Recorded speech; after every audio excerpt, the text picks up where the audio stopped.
പ്രതികൂലങ്ങൾ എത്ര വന്നെന്നാലും അതിന്മീതെ നടന്നു ഞാൻ കടന്നു പോകും. ഒരു കയ്യാലെൻ കണ്ണുനീർ തുടയ്ക്കും ഞാൻ, മറു കയ്യാലെൻ യുദ്ധം ചെയ്തിടും.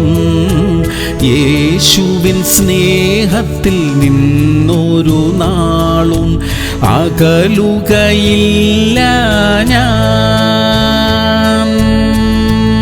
സങ്കീർത്തനങ്ങൾ 19:12. തന്റെ തെറ്റുകളെ ഗ്രഹിക്കുന്നവൻ ആർ? മറഞ്ഞിരിക്കുന്ന തെറ്റുകളെ പോക്കി എന്നെ മോചിക്കണമേ. പ്രിയമുള്ളവരെ, ജീവിതത്തിൽ സംഭവിക്കുന്ന തെറ്റുകൾ എല്ലാം അപ്പപ്പോൾ തന്നെ വെളിപ്പെടണമെന്നില്ല. ദാവീദ് രാജാവ് പോലും ഒരു നല്ല മനുഷ്യനെ കൊല ചെയ്തിട്ട് അത് തെറ്റാണെന്ന് തിരിച്ചറിയാതിരുന്ന സമയമുണ്ട്. അതായത് മറഞ്ഞിരിക്കുന്ന പാപങ്ങളുണ്ട്. ആ വിഷയത്തിനായി നമുക്ക് പ്രാർത്ഥിക്കാം. നമ്മുടെ ജീവിതത്തിൽ എന്തെങ്കിലും തെറ്റുകൾ മറഞ്ഞിരിക്കുന്നുണ്ടെങ്കിൽ ദൈവം അത് നമുക്ക് വെളിപ്പെടുത്തി തരട്ടെ. അതിനെ ഏറ്റുപറഞ്ഞ് ഉപേക്ഷിച്ച് ഒരു വിശുദ്ധ ജീവിതം നയിക്കാം. പ്രാർത്ഥിക്കാം. സ്വർഗീയ പിതാവേ, മറഞ്ഞിരിക്കുന്ന തെറ്റുകൾ ഞങ്ങളുടെ ജീവിതത്തിൽ ഉണ്ടെങ്കിൽ അതിനെ വെളിപ്പെടുത്തി തരണമേ. തെറ്റുകളെ തിരുത്തി ഒരു നല്ല ജീവിതം നയിക്കാൻ ഞങ്ങൾക്ക് കൃപ തരണമേ അപ്പാ. യേശു ക്രിസ്തുവിന്റെ നാമത്തിൽ തന്നെ. ആമേൻ, ആമേൻ, ആമേൻ.